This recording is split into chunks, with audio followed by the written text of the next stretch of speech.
Zone Australe, avec les peintures Movilac Réunion et Air Mauritius.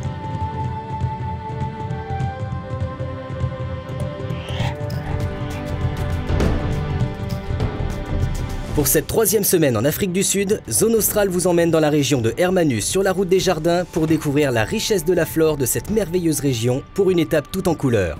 Un reportage de Serge Marisy et Laura Château. La baie d'Hermanus, bercée par les flots des vagues. C'est ici que les baleines franches australes viennent hiverner du mois de juin à octobre près des côtes. Située à 120 km de Cape Town, la cité balnéaire abrite le sanctuaire marin de Walker Bay, probablement l'un des meilleurs endroits au monde pour observer les baleines. Une véritable attraction touristique pour la petite ville d'Hermanus, où l'on est tenté d'y rester pour apprécier la vue depuis les terrasses de café. En prime, des rythmes colorés de la musique sud-africaine joués par des musiciens.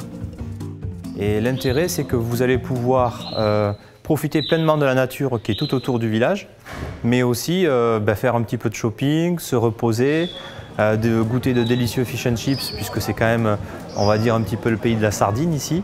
Donc cité balnéaire comme on la rêve un petit peu en Afrique du Sud. Hermanus, c'est aussi une galerie marchande pour achat de souvenirs.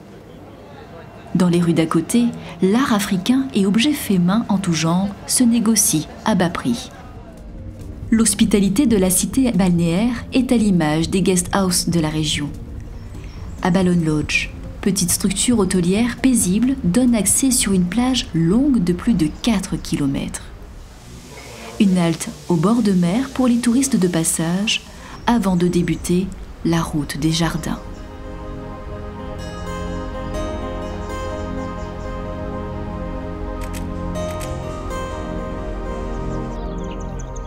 Outre sa richesse en patrimoine animalier, l'Afrique du Sud est également réputée pour sa flore exceptionnelle.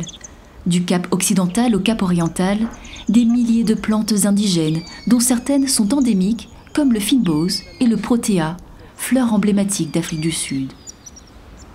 À quelques distances d'Hermanus, sur la route des Jardins, la réserve naturelle privée de Roosbos. Une escapade originale à vivre en famille à travers des étendues de fynbos, surplombant Walker Bay, tel un jardin d'Éden. Embarquement aux côtés d'un guide pour un safari des fleurs, à la découverte des vertus de plusieurs centaines de plantes endémiques et indigènes.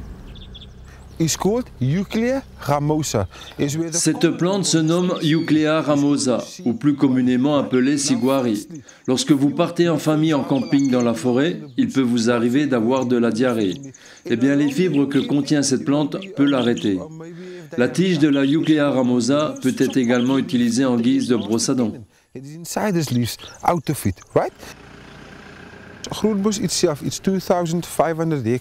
La réserve naturelle privée de Grootbos fait au total 2500 hectares. Sur cette zone, il y a 765 espèces de plantes différentes et 5 d'entre elles ne peuvent être trouvées ailleurs dans le monde qu'ici, à Grootbos.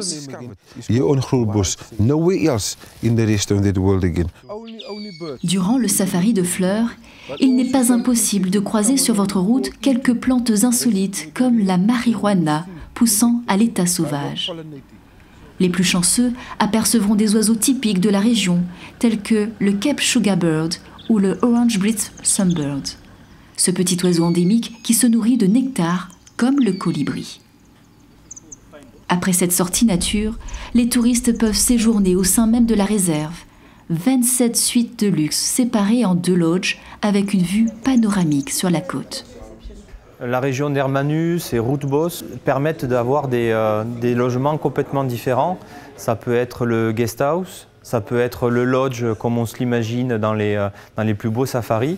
Ce qu'on retiendra surtout, c'est que la qualité est toujours au rendez-vous et que ce soit une toute petite structure comme un assez gros hôtel, on est complètement bluffé par le niveau de qualité et de prestation. La restauration est vraiment très très bonne.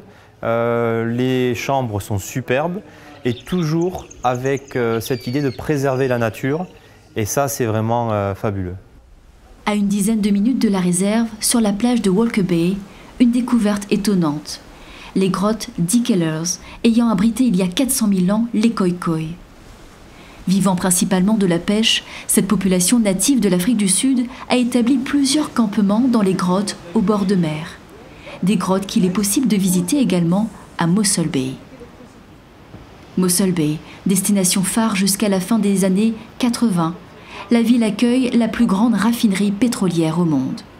Au-dessus de celle-ci surplombe le phare, rappelant que c'est dans cette ville que se trouve la réplique exacte de la caravelle du navigateur Bartolomé Dias. Ce don du gouvernement portugais à l'Afrique du Sud en février 1988 constitue la pièce maîtresse du musée éponyme. En 1487, Bartolomé Dias a contourné le cap de Bonne-Espérance. Il est arrivé à Mossel Bay pour se rafraîchir. Donc il a passé beaucoup de temps ici. À son arrivée sur la plage, il avait trouvé, sur le bord de l'océan là, il y avait des coquillages de moules. Et donc c'est pourquoi le nom de Mossel Bay est arrivé comme la baie des moules. À l'extérieur du musée Bartolomé Dias, un arbre de 600 ans, toujours debout, est classé monument national sud-africain. Il se nomme Post Office Tree, car les marins partant pour les Indes en escale à Mossel Bay accrochaient une chaussure contenant le courrier destiné à leur famille. Un courrier récupéré par les marins naviguant vers l'Europe, ce qui donna lieu officieusement à la création du premier relais de poste africain. Aujourd'hui encore, il est toujours possible de laisser du courrier dans la boîte. Ce courrier est tamponné d'un cachet spécial.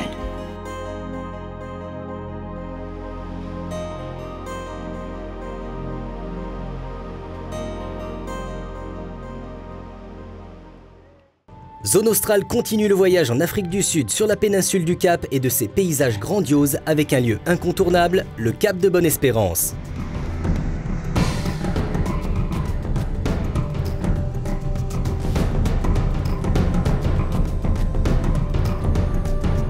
Zone Australe, avec les peintures Mauvillac Réunion et Air Mauritius. CO.